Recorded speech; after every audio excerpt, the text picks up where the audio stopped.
봉독해드린 말씀 로마서 11장 25절 36절 말씀 중심으로 하나님의 지혜와 지식의 풍성함 제목으로 함께 은혜 나누겠습니다. 노벨상 수상자 400명을 15년간 연구하여 발표한 유대인과 기독교인이라는 책이 있어요. 이 책 내용을 보면 노벨상 수상자 가운데 기독교인, 그리스도인이 64%요. 그리고 유대인들, 유대교가 22%, 캐톨릭을 믿는 사람이 11%, 불교에 해당하는 사람이 0.9%, 이슬람을 믿는 사람들이 0.1%예요. 그러니까 이 결과를 보면 천지를 창조하신 하나님을 알고 믿고 또 성경에서 지혜를 얻은 사람들이 97%를 차지하고 있음을 볼 수 있습니다. 또 노벨상을 받은 이들의 그 나라가 모두 23개국인데 제일 많이 받은 나라로 순서를 나열해보면 미국, 영국, 독일, 프랑스, 스웨덴, 스위스, 러시아, 캐나다, 오스트리아, 이탈리아, 네덜란드, 마지막에 일본이네요. 그러니까 일본을 제외한 대부분의 나라들이 하나님과 성경을 알고 믿는 국가들임을 알 수 있어요. 이처럼 성경은 하나님의 지혜로 가득합니다. 이 하나님의 지혜를 얻으려면 성경 말씀을 읽고 배워야 하는 것입니다. 하나님께서 창조하신 모든 세계가 다 신비롭지만 하나님의 형상대로 지음받은 인간의 신체는 엄청난 하나님의 지혜가 간직되어 있습니다. 인간의 세포 안에는 DNA가 있는데요. 이것이 이제 유전자를 형성한다고 하죠. 이 DNA를 보유한 작은 세포를 U라고 하는데요. 이 DNA로 어떤 종류의 사람이 되는가가 정해지는 것이죠. 그래서 약 50억 인구가 태어나는데 필요한 DNA의 필요 양은 그것을 모아보면 아스피린 하나 정도면 충분하답니다. DNA 그 정도의 양이면 50억의 사람을 만들어낼 수 있다는 거예요. 그러니까 U 안에 DNA 하나에 그 신체에 관한 내용이 약 1000권 분량의 이 정보를 가지고 있다 그래요. 그래서 머리 색깔이라든지 눈의 색깔, 코의 모양은 어떻고 발의 길이는 어떻고 등등 인간 신체의 모든 기능을 형성하는 정보가 그 DNA 하나에 다 들어있다는 것입니다. 그러니까 세포의 생애 주기가 보통 2년에서 3년 정도라 그래요. 그러니까 매 2, 3년마다 인체가 재생되는 셈이지요. 그러니까 뇌세포를 제외한 인체의 모든 세포는 7년이면 완전히 새 것으로 바뀌어버린다고 합니다. 새 몸이 되는 거죠. 근데 뇌세포는 절대로 바뀌지 않는다는 거예요. 뇌세포는 계속 불어나요. 불어나는데 일생 동안 살아남아 있어서 왜 뇌세포를 죽게 하지 않느냐. 옛날에 있었던 기억들을 그대로 보존하기 위해서 하나님이 뇌세포를 죽지 않게 만드셨다. 이게 하나님의 섭리 아니겠어요? 다른 세포는 다 바뀌는데 뇌세포는 안 바뀌어. 오히려 불어나. 왜 그랬겠어요? 제가 볼 때는 하나님을 잊지 말라고. 하나님의 은혜를 잊어버리지 말라고. 그래서 아마 이 뇌세포는 살려놓으시는 것 같아요. 그러니까 이 DNA는 일생 동안 세포 안에 살아남아 있는 것이에요. 세포는 바뀌어도 DNA는 변하지 않는다는 거예요. 그러니까 인간의 신체 안에 이루어놓으신 이 측량할 수 없는 하나님의 지혜와 지식을 우리가 알 수 있죠. 우리 인간의 지혜와 지식으로는 하나님을 다 알 수도 없고 이 구원의 비밀을 깨달을 수가 없습니다. 하나님의 지혜와 지식은 풍성하고 무궁해서 우리가 그것을 감히 다 헤아릴 수 없습니다. 구약 성경에 능한 율법학자였고 신약 성경의 대부분을 기록했던 사도 바울이지만 그가 복음을 전해서 이방인들은 많이 회개하고 주께로 돌아와 구원을 받는데 정작 본 백성인 이스라엘 유대인들은 복음을 거부하고 믿지 않는 것입니다. 이것 때문에 이 사도 바울은 굉장히 고통스러워하고 있었죠. 탄식하고 있었습니다. 그래서 우리가 9장에서 11장까지 말씀들을 보면서 이 내용을 보면 사도 바울이 구원에 관한 이 하나님의 지혜와 비밀이 무엇인가를 깨달았어요. 그리고 아주 확실하게 증거하고 있습니다. 즉 창감람나무와 돌감람나무의 비를 통해서 이방인과 유대인들의 관계를 설명하면서 이방인의 충만한 수가 돌아와 구원받을 때까지 유대인들이 언약의 백성인 이스라엘이 완악하여 버림받았지만 그러나 하나님의 때가 되면 반드시 그들을 회복시켜 주실 것이다. 이렇게 확실히 증거하고 있습니다. 하나님의 말씀과 언약, 사랑을 받은 이스라엘, 하나님의 언약의 말씀과 이 사랑은 영원하기 때문에 그 이스라엘을 택한 백성들은 반드시 회복되고 구원받게 될 것이다 라고 증거하고 있죠. 이러한 확실성의 근거와 하나님의 구원의 비밀과 지혜는 무엇일까요? 확실성의 근거. 그 첫째는 모든 사람들이 다 구원받기를 원하시는 하나님이시다. 이것이 하나님의 뜻이기 때문에 그러니까 이방인들뿐만 아니라 지금 복음을 거부하고 있는 유대인들조차도 하나님께서는 그들이 구원받기를 원하세요. 이것은 우리가 어떻게 적용시켜 봐야 하냐면 복음을 듣고 금방 예수 믿고 구원받는 사람도 있지만 아무리 하나님의 말씀을 전해도 믿지 않는 사람들이 있어요. 아직도. 그들도 반드시 하나님께 돌아온다. 그들도 구원받는 것이 하나님의 뜻이다 하는 것을 우리가 적용해 볼 수가 있겠죠. 그래서 11장 25절 26절에 보면 형제들아 너희가 스스로 지혜 있다 하면서 이 신비를 너희가 모르기를 내가 원하지 아니하노니 이 신비는 이방인의 충만한 수가 들어오기까지 이스라엘 더러는 우둔하게 된 것이다. 그리하여 온 이스라엘이 구원을 받으리라. 기록된 바 구원자가 시온에서 오사 야곱에게서 경건하지 않은 것들을 돌이키시겠다.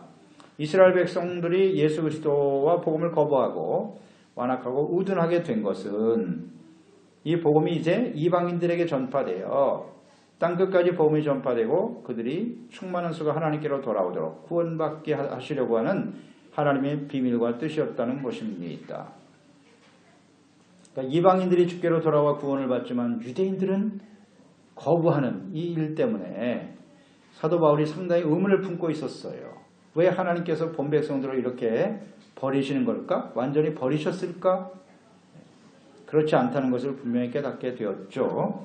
그러니까 이방인들이 주님께로 돌아온 이후에는 이 이스라엘 백성들도 하나님께 돌아올 것이다. 그래서 오늘 말씀에 보면 충만한 이방인의 수가 돌아오면 온 이스라엘이 하나님께로 돌아오게 될 것이다. 이런 말씀을 하고 있죠. 그러니까 온 이스라엘이라고 하는 말은 뭐 이스라엘 전체가 그럼 다 구원받는 것이냐?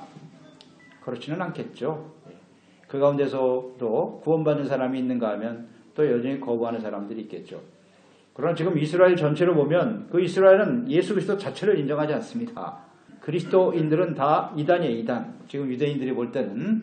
하지만 그 이스라엘이 이제 예수 그리스도를 그리스도로 인정하고 예수님을 구주로 영접하게 될 것이다. 그런 의미겠죠. 그러나 그들 중에도 믿는 사람도 있고 또 여전히 거부하는 사람도 있겠죠. 그러니까 이것은 한 온이라고 하는 것은 공동체 개념이라고 이해하면 됩니다. 예수님께서 이 땅의 모든 사람들이 구원받기를 원하시고 그래서 이 복음이 지금 이방인들에게 온 민족 또 모든 족속에게 이 복음이 전파되면 예수님 오신다고 그랬단 말이에요. 땅 끝까지 복음이 전파된다고 하지만 그 사람들이 다 믿느냐? 그렇지는 않죠. 마찬가지로 온 이스라엘이 주님께로 돌아온다는 것은 그들이 다 구원받는 것은 아니로되 복음을 듣고 돌이켜 이제 하나님께로 예수 그리스도께로 돌아올 것이다 라는 말씀을 하고 있는 것이죠. 이스라엘 백성들도 이 구원을 받게 될 것이다 라고 하는 이 하나님의 신비와 비밀에 나타난 하나님의 뜻은 이방인의 충만한 수, 그 이후에 이스라엘 백성들이 돌아온다. 그러니까 여기 나타난 뜻은 모든 사람들이 다 구원받기를 하나님은 원하신다. 그래서 예수님 오신 지 지금 2017년을 맞이했는데요. 지금도 기다리고 계시는 거예요. 모든 사람들이 다 복음을 듣고 돌아오기를 기다리시는 거고 본 백성들이 돌아와야 된단 말이에요. 이스라엘 백성들이 이제 회개하고 돌아와야 되는데 여러 번 말씀드렸지만 언약의 백성인 이스라엘만 기다리고 계시는 게 아니라 지금 예수 믿고 지금 우리가 몇 년 지났나 한번 생각해 보세요. 예수님을 영접하고 얼마나 많은 시간이 지났나. 오늘날 교회와 성도들이 예수 그리스도와 하나님의 말씀을 떠나고 있어요. 과거의 이스라엘처럼. 그러니까 그 교회와 성도들이 지금 돌아오기를 기다리고 계시는 거예요. 기다리고 계시는 거예요. 세상에서 돌아오라고. 우상에서 벗어나서 하나님께로 말씀으로 돌아오라고 기다리고 계신단 말이에요. 그게 하나님의 뜻이에요. 모든 사람들이 구원받기를 원하시기 때문에 지금 기다리고 계시는 거죠. 그러니까 이러한 확실성의 근거는 하나님의 약속의 말씀에 근거하는 것이에요. 사도 바울 스스로가 그렇게 생각하는 게 아니에요.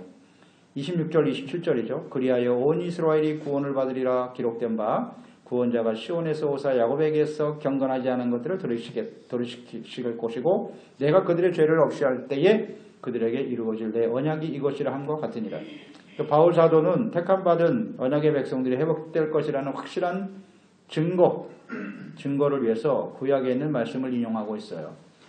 구약의 말씀의 인용이라고 하는 것은 곧 하나님의 뜻이죠. 하나님께서 이미 오래전에 이런 분명한 뜻을 갖고 계셨다는 거예요.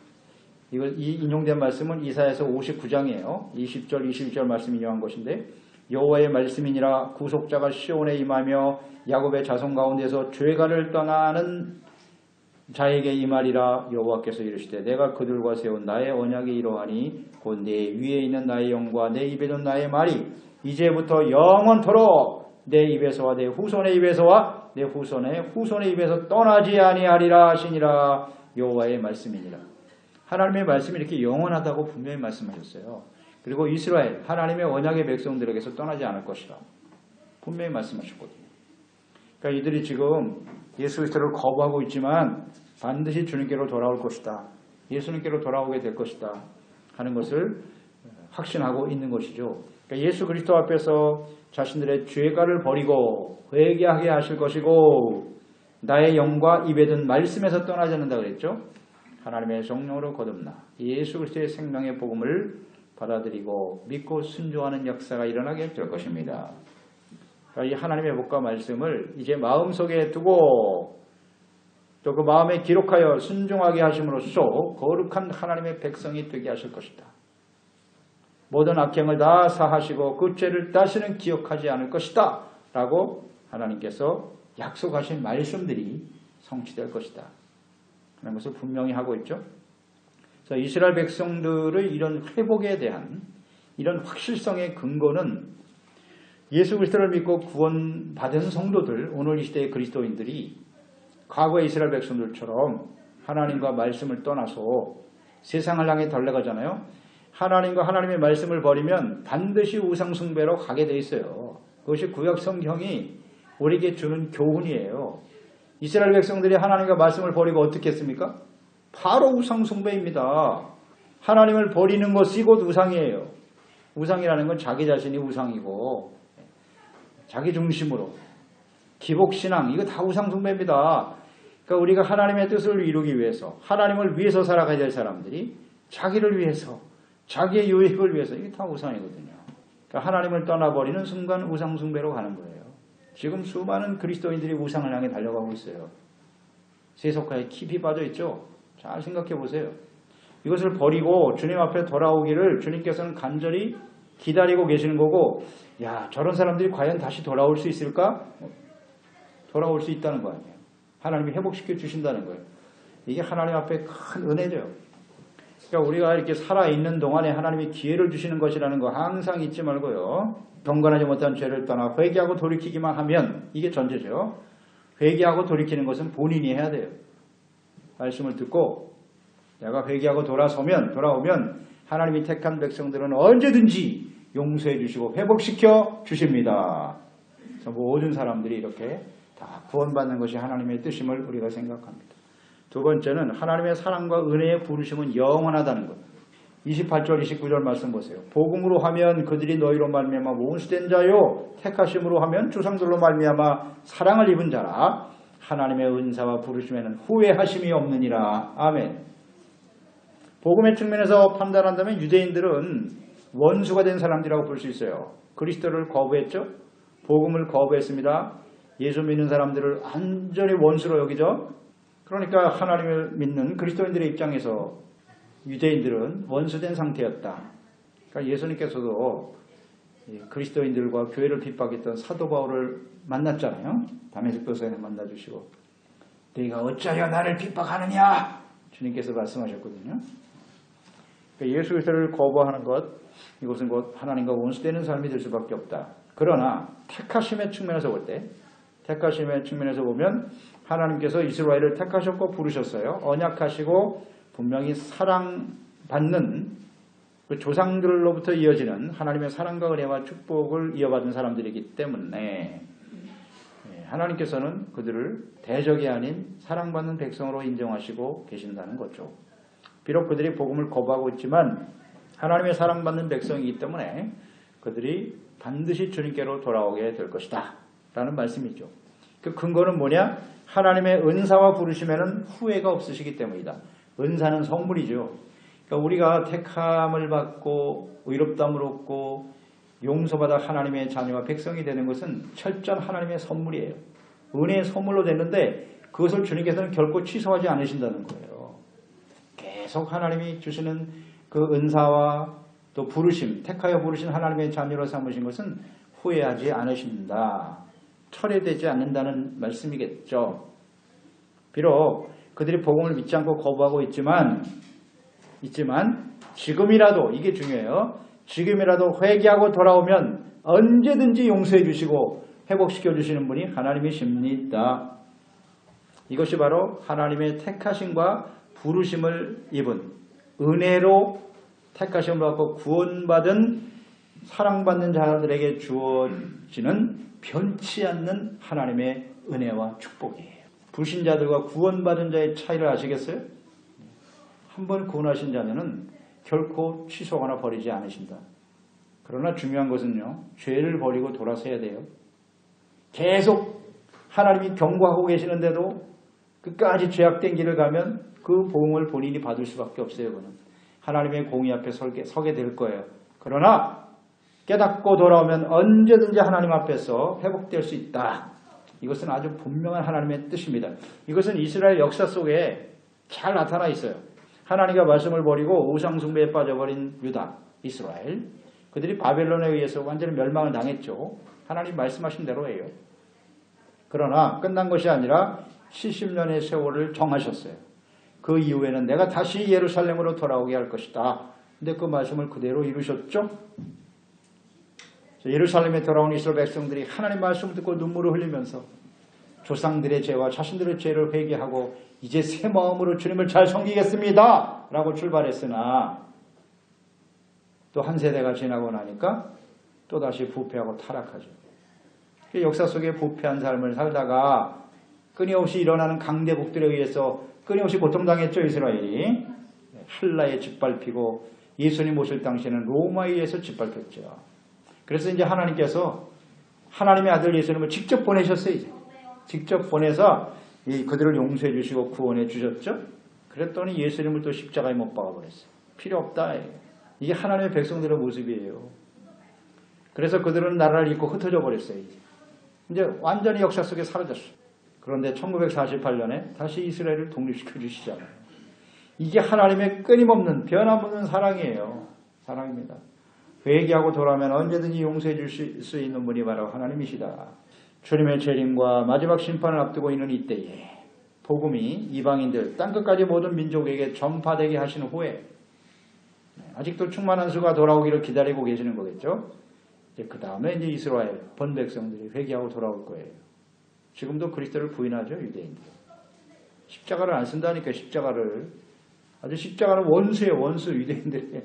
기독교인들이 원수입니다. 원수예요. 근데 그들이 이제 회개하고 돌아오게 될 것이에요. 환란 전에 돌아오면 할렐루야고, 그래도 깨닫지 못하면 환란 중에 우리가 요한계시록 7장 이후에 보면은 이스라엘 12지파에 14만 4천 명이 나오거든요. 각 지파별로 12,000명씩 해가지고 이들이 환란 중에 구원받는 이스라엘 백성들이다. 아마 이게 맞는 해석일 거예요. 그 이전에 회개하고 돌아오면 다행이지만 그래도 이 사람들이 완악하고 계속 불순종하니까 심판이 환란이 쏟아지면서 그때야 비로소 깨닫고 주님께 돌아오는 그 사람들이 유대인들일 것이다. 이게 맞는 해석일 거예요. 버리지 않아요. 회개하고 돌아온 사람은 언제든지 용서해 주시는. 이것을 우리는 생각하게 되죠. 자, 하나님의 은혜와 사랑, 부르심 결코 철회되지 않는다는 거예요. 이게 영원하다는 거예요. 얼마나 감사하죠. 그 다음 마지막 세 번째로 이런 확실성은 하나님은 모든 사람들에게 긍휼을 베풀어 주신 분이시다. 그러니까 하나님은 공의의 하나님이시기도 하지만 죄에 대해서 아주 엄하시죠. 절대 간구하지 않아요. 이스라엘 하나님의 택한 백성이라도 죄를 지으면 하나님의 공의로 나타납니다. 이건 아주 분명해요.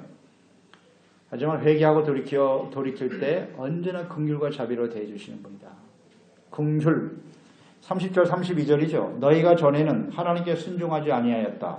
이방인들이었잖아요. 이스라엘이 순종하지 아니함으로 인해서 이제 긍휼을 입었다. 이방인들이. 이와 같이 이 사람들이 순종하지 아니하니 이는 너희에게 베푸시는 긍휼로 이제 그들도 이스라엘 유대인들이죠. 긍휼을 얻게 하려 하심이라. 하나님이 모든 사람을 순종하지 아니하는 가운데 가두어 두심은 모든 사람에게 긍휼을 베풀려 하심이로다. 자, 하나님은 긍휼과 자비와 사랑이 많으신 분이죠. 그래서 이스라엘이 예수님을 거부하고 복음을 받아들이지 않으니까 이 하나님의 긍휼과 사랑이 이방인들에게 나타났어요. 그래서 그 이방인들은 하나님을 대적했던 사람들이죠. 그런데 그들에게 긍휼을 베풀어 구원을 받게 되었고 또 그 시간이 지난 이후에 충만한 수가 들어오면 이 하나님의 긍휼이 이제 예수 그리스도를 부인하고 거부하고 있는 하나님의 백성인 유대인들에게 나타날 것이다. 우상을 따랐던 이방인들에게 긍휼을 베풀어 주셔서 구원을 해주셨는데요. 하나님께 순종하지 않았던 이방인인 우리가 그래서 구원받을 수 있게 된 거예요. 하나님의 긍휼하심으로 구원받게 되었다. 디도서 3장 5절에 보면 이런 말씀 있죠. 우리를 구원하시되 우리가 행한 바 의로운 행위로 말미암지 아니하고 오직 그의 긍휼하심을 따라 이게 원인이 되는 거예요. 하나님의 긍휼하심을 따라 중생의 씻음과 성령의 새롭게 하심으로 하셨나니 우리가 의를 행해서 하나님 앞에 구원받은 것이 아니라는 거죠. 긍휼하심 때문에 하나님을 대적하고 완악한 우리들에게 성령을 보내주시고 성령을 통해서 거듭나게 하사 우리의 죄를 깨달아 회개하고 씻음받고 용서받고 새롭게 하셨다는 거예요. 성령의 역사가 아니면 불가능한 일이죠. 이렇게 우리를 긍휼을 통해서 구원해 주셨다. 이것은 아주 분명합니다. 이방인들도 이렇게 하나님이 긍휼히 여기시고 용서하시고 구원을 받게 하셨다면 하나님이 택하신 하나님의 언약의 백성들에게 이 긍휼을 더 풍성히 베풀어 주시지 않겠습니까? 바로 그런 말씀이에요. 비록 그들이 그리스도를 거부하고 있지만 하나님의 긍휼이 반드시 그들에게 나타날 것이라는 것입니다. 아직 복음을 듣지 않고 거부하는 사람들 많이 있는데요. 지금 유대인들도 그렇고. 이 말씀에 보면 모든 사람들을 순종하지 아니하는 가운데 가두어 두셨다는 것. 이 가두어 둔다라고 하는 의미는 어떤 장소 혹은 어떤 상황에 이렇게 가두어 놓는 상태를 의미하는 거예요. 또 이것은 이렇게 닫아 놓는다, 잠근다라는 의미도 갖고 있거든요. 가두어 둔다라고 하는 것은. 그럼 이 사람들이 복음을 듣고 구원받게 하면 될 텐데 왜 이렇게 복음을 거부하고 하나님을 대적하는 상태에 있게 하셨는가? 이건 하나님이 고의로 그런 자리에 몰아넣으신 게 아니에요. 믿지 못하도록 하신 게 아니라 하나님께서는 우리에게 자유를 의지를 주셨지 않습니까? 그리고 예수 그리스도를 십자가에 못 박아 죽기까지 우리를 사랑하시고 구원의 길을 열어놓으셨는데 사람들이 이걸 싫어하는 거예요. 그래서 복음을 거부하고 스스로 죄악된 길로 가고 있는데 하나님이 그걸 그냥 방임하고 계신다는 거죠. 제대로 하나님을 믿으려고 하는 사람을 끌어당겨서 죄를 짓게 만든 그런 의미가 아니에요. 죄와 형벌 속에 강제로 가두셨다 그런 의미가 아니고 잘못된 선택을 하며 살아가는 그들을 하나님이 그냥 버려두셨다는 거예요. 그러다가 왜 그렇게 하셨느냐? 그들에게 모든 사람들에게 긍휼을 베풀려 하려 하심이니라. 그러니까 사람들이 온전한 그 행함을 통해서 의에 이룰 수 없다는 것을 하나님은 잘 알고 계시거든요. 사람들이 아무리 결심을 해도 또 며칠 지나면 또 흐트러지고 또 범죄하고 이스라엘 역사가 증명하고 있지 않습니까? 의를 온전히 지킬 수 있는 사람이 없어요. 그대로 하나님 내버려 두시면 긍휼을 베풀시기 위함이다. 그러니까 하나님이 인간을 구원하실 수 있는 유일한 기준은 긍휼밖에 없어요. 긍휼. 하나님의 긍휼이 아니면 그 누구도 구원받을 수 없어요. 이렇다면 얻을 수가 없는 거죠. 그러니까 왜 이렇게 내버려 두시느냐? 내버려 두시느냐 하면 하나님과 예수 그리스도를 대적하고 살아가는 일이 얼마나 헛되고 무가치한 일인가를 알게 하기 위해서예요. 즉 죄에 대한 하나님의 공의의 심판이 얼마나 무서운가를 깨닫게 하시기 위해서. 그래서 이스라엘 역사를 그대로 내버려 두시는 거예요. 하나님이 살아계신 하나님인데 왜 이렇게 패역한 백성들을 오랜 역사 동안 내버려 두시는가? 답답할 때가 많아요. 성경을 읽다 보면. 이걸 어떻게 하나님이 강제로 말이죠. 하나님을 잘 믿을 수 있도록 하시면 될 것 같은데 하나님은 결코 그렇게 안 하시더라고요. 시간이 아무리 오래 걸려도 깨닫고 돌아오도록. 이분이 하나님이세요. 하나님이십니다. 이것을 가장 잘 설명해 주고 있는 것이 누가복음 15장 11절 이하에 나와 있는 탕자의 비유죠. 두 아들이 있었는데 작은 아들이 아버지가 죽기도 전에 유산 달라고 우기죠. 잘못된 일이죠. 그런데 아버지가 그걸 허용했어요. 그래서 유산을 가지고 가서 화랑방탕했죠. 재물을 다 써버렸어요. 먹고 마시고 탕진해버렸죠. 그러다가 이제 아무것도 없어서 돼지가 먹는 쥐염 열매를 얻어먹으려 하나 그것도 마땅치 않더라. 아주 비참한 실세가 되었죠.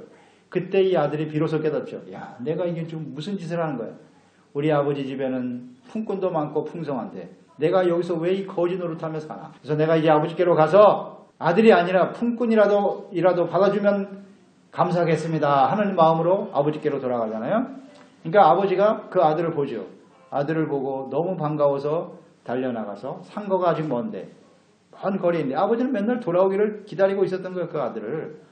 돌아오는 아들을 향해서 달려가죠. 그래서 좋은 옷을 내어 입히고 금가락지 끼우고 살린 송아지를 잡아서 잔치를 베풀면서 기뻐했다. 그런데 하나님께서는 그 아들이 잘못된 것을 요구했을 때 허용하셨어요. 안 주시면 되잖아요. 그거 옳지 않아. 그런데 주셨어요. 또 그걸 가지고 화랑방탕할 때 찾아가시지도 않았어. 기다리고 계시네요. 기다리고 계시네요. 그리고 그 아들이 회개하고 깨닫고 돌아오니까 용서해 주시고 자비와 긍휼을 대해 주시죠. 이분이 하나님이세요. 하나님은 그런 분이라는 것을 우리 잘 알아야 합니다. 그래서 하나님의 사랑받는 이 아들이기 때문에 언제든지 받아주신다는 거예요. 아들이니까. 회개하고 돌아오면 이렇게 자비와 긍휼로 품어주시는 분이 하나님이심을 우리는 잘 생각합니다. 그래서 사도 바울은 이 하나님을 너무나 잘 알기 때문에 이 하나님을 알기 때문에 비록 유대인들이 지금 완악하여 그리스도를 거부하고 있지만 그들이 반드시 하나님께 돌아와 회복될 것이라는 거죠. 하나님은 긍휼의 하나님이시기 때문에 이게 바로 근거가 된다는 것을 확실히 증거하고 있는 것입니다. 그러니까 우리가 예수 그리스도를 믿고 구원받아 하나님의 자녀가 되는 건 하나님의 선물이고 주님의 은혜로 되는 것이죠. 이것이 얼마나 복된 일인가를 잘 생각하셔야 합니다. 우리가 하나님 앞에 온전하지 못하지만 하나님은 긍휼이 많으신 분이기 때문에 언제든지 우리의 죄를 겸손히 깨닫고 회개하고 돌이키면 용서해 주신다는 거 잊지 말아야 합니다. 누구도 우리는 정죄하거나 비판할 필요가 없어요.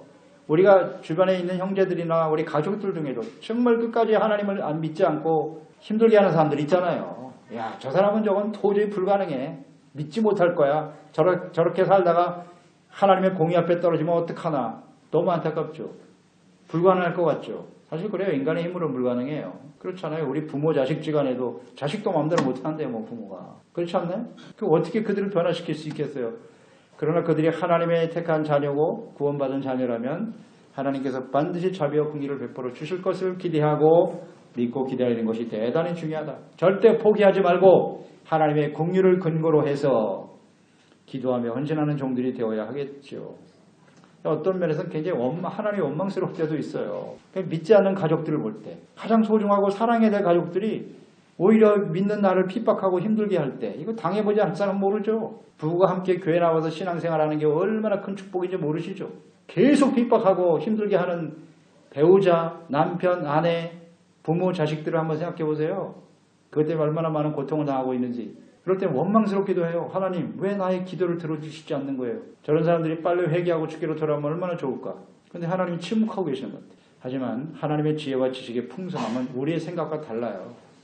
그들을 통해서 하나님이 우리를 온전케 하시고 또 성숙시켜 주시고 참된 그리스도인으로 세워주신 후에 반드시 하나님의 그들의 영혼도 주님께로 인도해 주실 것이다.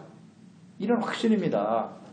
그렇기 때문에 우리는 절대로 포기할 수 없는 것이고 끝까지 하나님 앞에 원망해서도 안 돼요. 불평해서도 안 되는 것이죠. 33절 44절에 보면 깊도다 하나님의 지혜와 지식의 풍성함이요 그의 판단은 헤아리지 못할 것이며 그의 길은 찾지 못할 것이로다.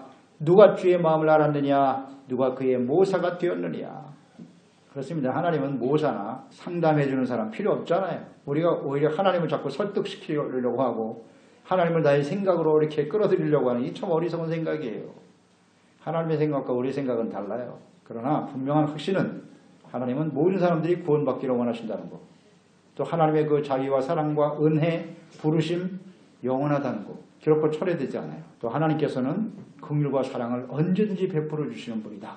이런 확신이 있기 때문에 우리 자신이 하나님 앞에 때로는 온전하지 못하고 하나님을 떠날 때도 있지만 탕자와 같이 언제든지 돌아올 수 있는 근거가 되는 거예요.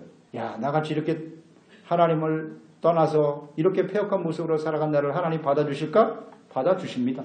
그것 때문에 못 돌아오는 사람도 있어요. 나 같은 사람을 하나님 받아주실까? 이제는 받아주십니다. 나 자신뿐만 아니라 다른 우리 가족들도 마찬가지. 저렇게 부패하고 타락한 사람이 과연 하나님께로 돌아올 수 있을까? 돌아올 수 있습니다. 그래서 나 자신뿐만 아니라 주변에 있는 사람들 절대 포기하지 말고요. 선을 행하되 낙심하지 않고 포기하지 않으면 하나님의 때가 되면 반드시 거두게 될 것입니다. 이런 소망을 가지고 하나님 앞에 온전한 그 은혜와 사랑을 소중하게 여기고 함께 기도하면서 승리하는 종들이 되시기를 축원합니다. 그렇습니다. 하나님 아버지, 오늘 우리가 구원받은 것은 하나님의 절대적인 은혜죠. 은혜로 우리가 부르심을 받고 예수 그리스도의 십자가의 보혈로 씻음받고 또 이렇게 성령으로 새롭게 하심으로써 우리가 하나님의 자녀가 되어 살아간다는 건 얼마나 귀한 일인지요. 그러나 많은 시간을 지나서 우리가 잘 알죠. 엄청난 은혜와 사랑으로 구원받은 저희들이 또 얼마나 하나님의 마음을 아프게 하는지, 하나님보다는 여전히 이기적이고 욕심에 이끌려 살아왔던 죄악된 모습으로 살아온 우리의 모습들 정말 부끄럽습니다. 내가 이제 다시 하나님께 돌아갈 수 있을까? 나 같은 사람을 과연 하나님이 받아주실까? 이런 생각이 들 정도로 하나님과 멀리 떨어져 있는 우리들의 모습일 수도 있는데요. 하나님께서는 자비와 긍휼로 우리를 품어주시는 분이세요. 하나님의 부르심과 또 하나님의 그 은사는 절대 후회함이 없으시다 하셨어요. 언제든지 돌아오기를 기다리고 계시는 분이시죠. 우리 자신뿐만 아니라 우리 주변에 정말 믿지 않는 가족들 때문에 가슴 아프고 힘들 때 많은데 포기하지 말고 하나님의 자비와 긍휼하심을 믿고 기도하면서 승리하는 저희들이 다 될 수 있도록 하나님의 자비와 은혜를 함께 누리며 전하는 삶이 될 수 있게 도와주시옵소서. 예수님의 이름으로 기도드리옵나이다.